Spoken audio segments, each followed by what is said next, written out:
Hey guys, welcome back to the channel. My name is Adrian, and today we are going to be doing another tier list video.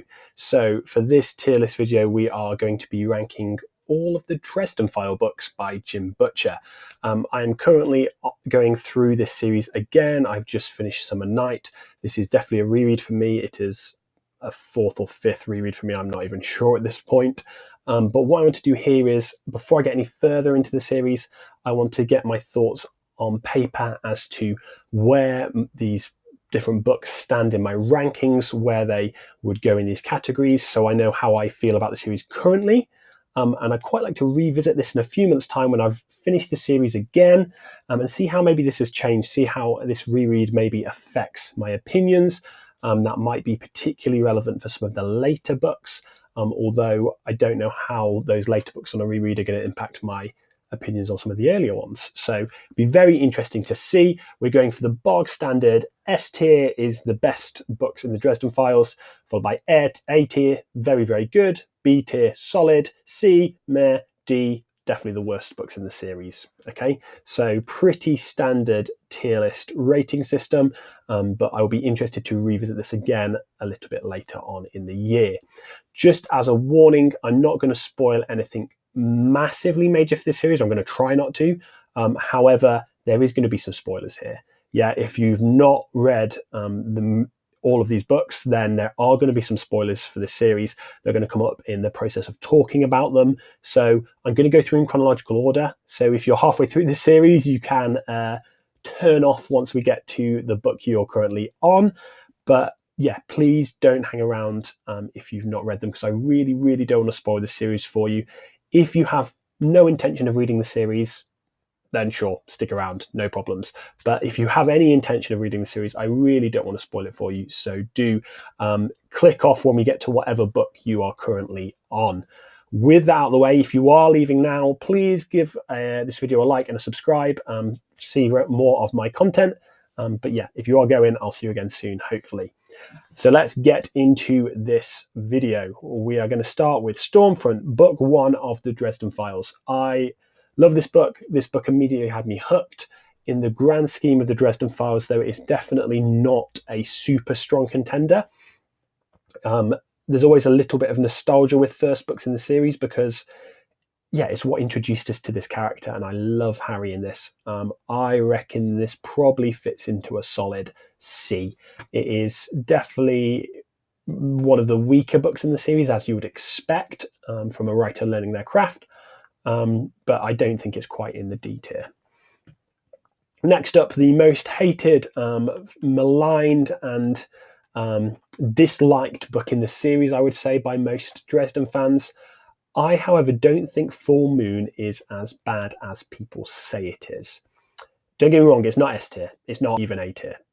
It's probably not even B tier. But I don't think it is as bad as people make out. People hate the way that Murphy is in it. They hate the relationship between Harry and Murphy. They hate the too many types of werewolves, which I think is actually a really interesting take on that particular creature. I reckon it's C tier. Probably a little bit worse than Stormfront, but not much. I really like what we get to see of Johnny Marcone in it. I think it's just a generally solid book all round, and just not as bad as people make out. Into Grave Peril. So Grave Peril, book 3. This is where we really get into the series proper. This is where we get Michael for the first time. We meet him and we meet Charity. They are a set of characters, a family that I love. I think they're written so well. I don't always agree with Michael in terms of, I am a Christian, and I think the way Butcher writes him is interesting. I don't think I would agree with him all the time, but I can't expect to agree with everyone who has the same belief system as me. So I think it's interestingly written. I would definitely say this is where the series kicks off, and it's probably a solid B tier. Definitely enjoyable, something I really liked, and it definitely is where the series really kicks off until we get to Summer Night. Now, Summer Night, we really get into it. This is where the war with the Red Court really truly begins, and that really is an interesting storyline we have going forward. It really drives sort of some of the background events for the first, well, good number of books in this series. shall we say. So I really like it. I permanently remember the first scene in this book. I don't know what it is, but the first scene with Billy and Harry walking around the park, it sticks in my brain, as does Harry's first council meeting we see with him, which I think is very fun and very interesting. However, the She Courts just don't appeal to me as much as some of the other style of books we get, some of the other I was going to say antagonists, but they're not really antagonists. But some of the other sort of opposing forces we get in this series, I'm actually going to put it a little bit lower than Grave Peril, but in that B tier, in that solid B tier. Up next is Death Masks, book 5, and I think this is highly underrated. I think this is probably the best early book in this series. It is the one where we are first introduced to Nicodemus Arcleone. We're introduced to the Denarians, who are probably the best villains in the Dresden Files. For me, anyway, I love them. I think they're very interesting. I think their whole story is great. We get to meet Shiro as well as Michael and Sonia. I just love it. It's just a quality book, and it's right on the verge here for me. I think it's going to go A tier, but I can imagine it sitting right at the top of A tier. I don't think that's going down anywhere as we go through the rest of these books. Up next, book 6. This is Blood Right.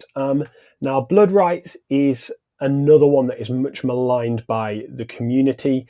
I understand why. I do think it is, plot-wise, it is possibly the weakest. However, I do really enjoy the fact that we get to see the inner workings of the vampire courts, particularly the White Court, and it's probably in the D tier. Now, I feel very sad putting in the D tier because there is a particular scene we get with Harry and Thomas that I'm sure those of you who've read it know about. There's a particular scene there where we get to understand much more of what's going on. It's a big change in Harry's life. It's a massive turning point, and really, the rest of the book lets it down. It really does. So it could be higher. That scene itself is probably an A tier scene. It's a bit of a pity about what we have around it. So yeah, possibly one of the weaker books in the series, unfortunately. Interestingly, that then backs onto what is probably one of the stronger books in the series. It seems to be almost universally loved. There are very few people who I've spoken to who really hate Deadbeat. I think it's great. I think the fact we get onto necromancers is very fun. I like how even the history of some of their characters, the way we see Kemmler and how he relates to Harry through Justin, I think is very interesting. Obviously, that final scene is absolutely brilliant.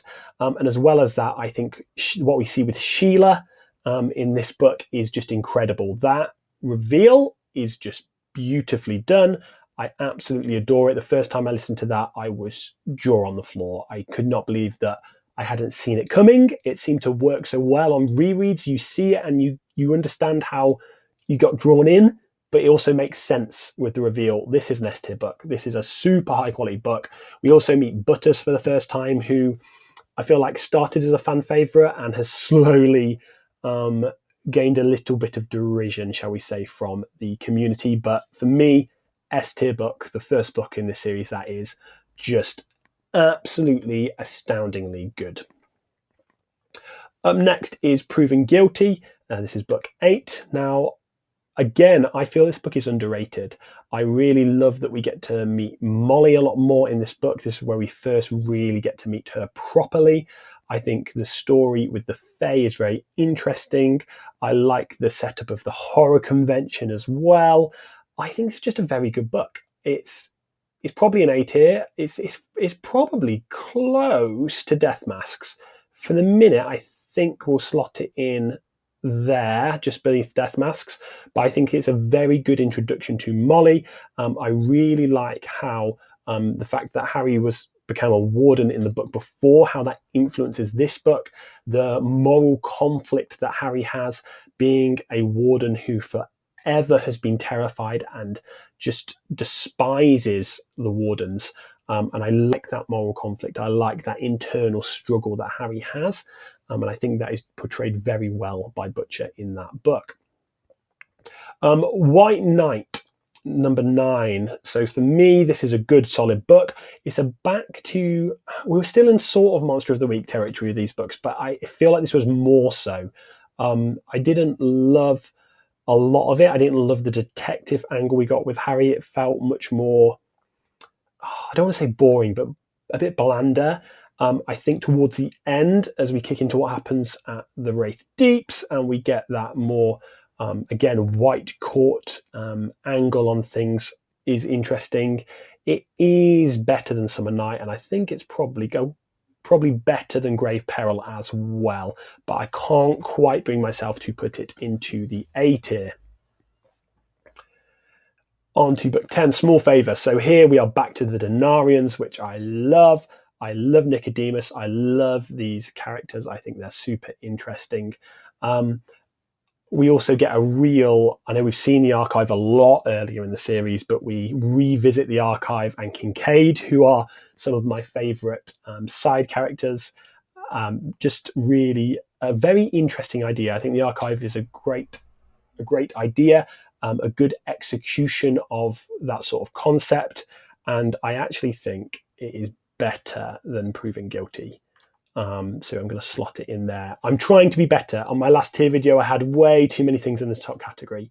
So I'm trying to be a little bit more brutal here, as you can see. On to book number 11, Turncoat. This is one of my favourites. I love this more than I love Deadbeat. I absolutely adore Turncoat. I think it is such an incredibly good story. Right from that opening scene, right from when Morgan bangs on Harry's door, I just think it is a proper detective novel. I love the intricacies of the White Council. I think the twists are incredible. I can't believe I didn't see it. And I love, now this is, again, spoilers for the end of Turncoat. If you've not read this, please go away now. Go away. I love you, but go away. Okay, great. I absolutely love Morgan and his heroic death. Is it heroic? I don't know. But he is giving himself up for a cause. He's given his life for the cause of the White Council, and now he is giving up his life for the cause of the White Council. And I find that incredible. I found it very, very moving. And I just really, really enjoyed this book. I think it's done so well. I think the Nagloshi, the Skinwalker, is absolutely terrifying. I think that is portrayed incredibly well in those early chapters when Harry first encounters it. And yeah, this book, when I got to it, was like, this series is an all-time favourite series. This book was so incredibly good on the first read. And I hope that on this next reread, it will stand up to the test of time and the test of a second read, or a fourth or fifth read. But I absolutely adore this book. I think it's brilliant. On to Changes. Now, what can we say about Changes? This book, it changes everything. And it's stupid to say, but it does. It does. And it is so good. I think when you first start it, that reveal at the beginning kind of comes out of the blue. It took me a while to get on board with it, to be honest. But I think it is incredible. I think it's done very well. I will be interested to see how I react this time.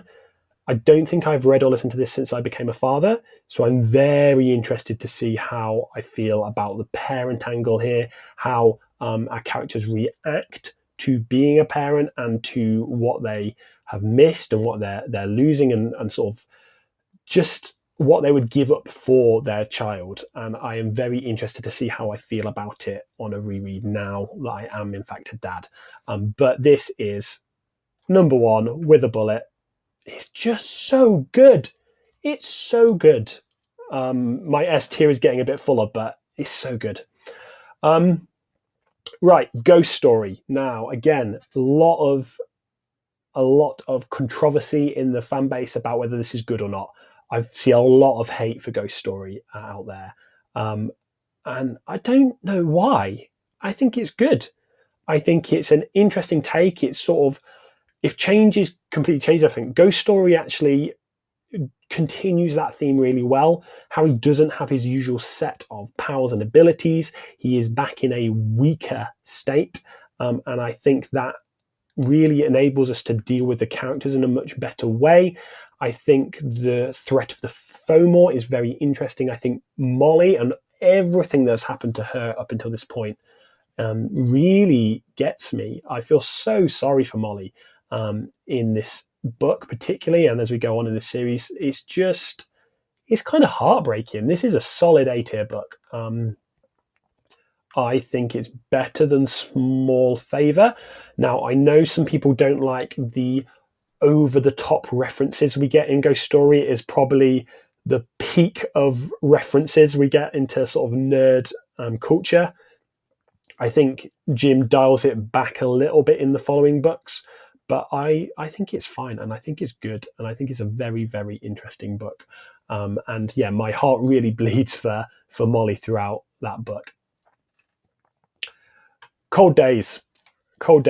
We're back to the Fae. We're back to the She. Again, very interesting. I like how we've had a book in Ghost Story where we sort of put on hold the ramifications of what Harry's done. Whereas in Cold Days, we're getting back into actually, what does this mean for him now? What does this mean for Harry now, going forward, having done this, having made this deal? So yeah, I think Cold Days is very good. It's definitely better than B tier. I reckon it is probably very close to Proven Guilty.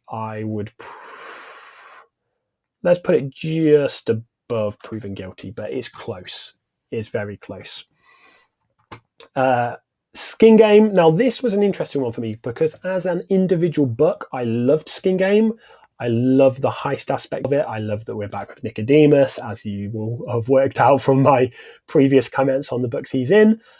However, it didn't do that much development for the story. So I know the ending does, but up until that point, it very much feels like a side quest. It feels like Monster of the Week again, after having got away from that in this arc from sort of Turncoat onwards.